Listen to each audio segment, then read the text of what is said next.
লঙ্কা নিতে দাও না, নড়ায় না।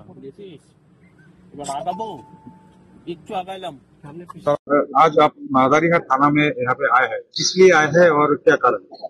देखिए, आप लोग सभी के जानते हैं कि मादारीहाट विधानसभा का आज उपनिर्वाचन संपन्न हुआ। इस क्रम में हमारे जो दलीय उम्मीदवार है श्री राहुल लोहार विभिन्न बूथों का भ्रमण करते हुए जब 62 नंबर बूथ मादारीहाट ग्राम पंचायत के अंतर्गत जो बुजनाई चाय बागान के बांगाबाड़ी डिवीजन में अवस्थित है, वहां पर पहुंचते ही टीएमसी आश्रित कुछ बदमाश, कुछ दुष्कृति, कुछ समाज विरोधी ने उनके ऊपर शारीरिक रूप से अत्याचार किया, शरीर में हाथ लगाया, धक्का मुक्की की एवं जान से मारने की भी धमकी दी।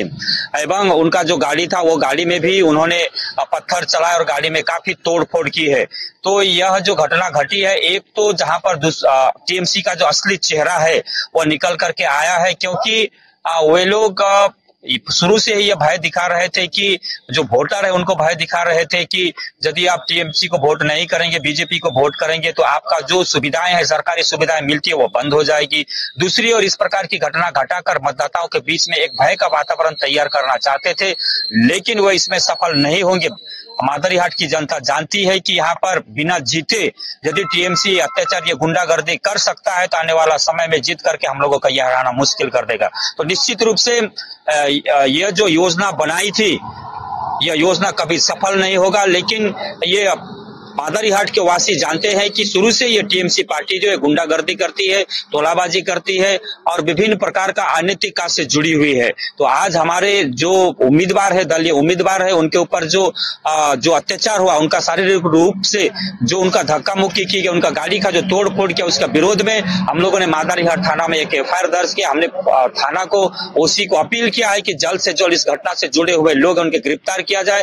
यदि आप समय रहते गिरफ्तार नहीं करेंगे तो भारतीय जनता पार्टी चुपचाप नहीं रहेगी, आने वाला समय में बड़ा आंदोलन खड़ा करेगी और आपको यहाँ रहना मुश्किल कर देगी।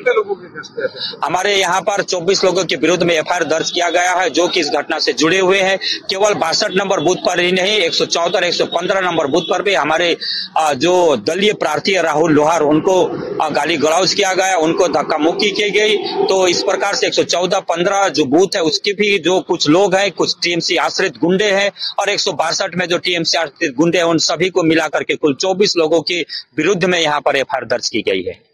ये तो आज दोपहर से लेकर शाम तक राहुल लोहार है, उनके विरोध में काफी जगहों में टीएमसी ने विरोध किया। ऐसा राहुल लोहार गो बैक, ये भी ऐसे भी नारा भी लगाया है। तो दिन भर ऐसा कैंडिडेट को ऐसा तंग किया। देखिए, अब तृणमूल को अच्छी तरह से मालूम है कि उनके पैर के नीचे से जमीन खिसक गई है, जनता उनके साथ में नहीं है, जनता उनको वोट नहीं करेगी। पुलिस है बोलकर के टीएमसी पार्टी है, इसलिए वोटर्स के बीच में, मतदाताओं के बीच में एक भय का वातावरण तैयार करके वोट जीतना चाहती है, लेकिन वो उसमें सफल नहीं होंगे। वो जितना भी भय का वातावरण तैयार करने के प्रयास करे, पुलिस प्रशासन को लगा करके, हमारे जो बूथ सभापति, हमारे जो पोलिंग एजेंट है, उनको उठा करके थाना में रख करके रात भर रखना, फिर सुबह छोड़ना, यह समस्त घटना पुलिस किया है और टीएमसी आश्रित गुंडों ने भी किया, लेकिन उसमें सफलता नहीं मिली है। जिस प्रकार से 2016 और 2021 में मादारीहाट विधानसभा के लोगों ने दोनों हाथों से मोदी जी को आशीर्वाद दिया है, कमल फूल को आशीर्वाद दिया, उसी प्रकार इस बार चाय बागान, बनबस्ती, टाउन इलाका, बस्ती इलाका के समस्त वोटर भारतीय जनता पार्टी और मोदी जी को आशीर्वाद दिया। निश्चित रूप से यह सीट तीसरी बार जीत करके हम हैट्रिक करेंगे। अगर पुलिस आपका एफआईआर के अगेंस्ट में कार्रवाई नहीं करती है तो क्या करेंगे? देखिए, यदि हम लोगों ने 24 लोगों के विरुद्ध में एफआईआर दर्ज किया है, पुलिस यदि कोई कार्रवाई नहीं करती है तो एक गणतांत्रिक पद्धति से संविधान को मानते हुए जो हमें करना पड़ेगा वो निश्चित रूप से करेंगे।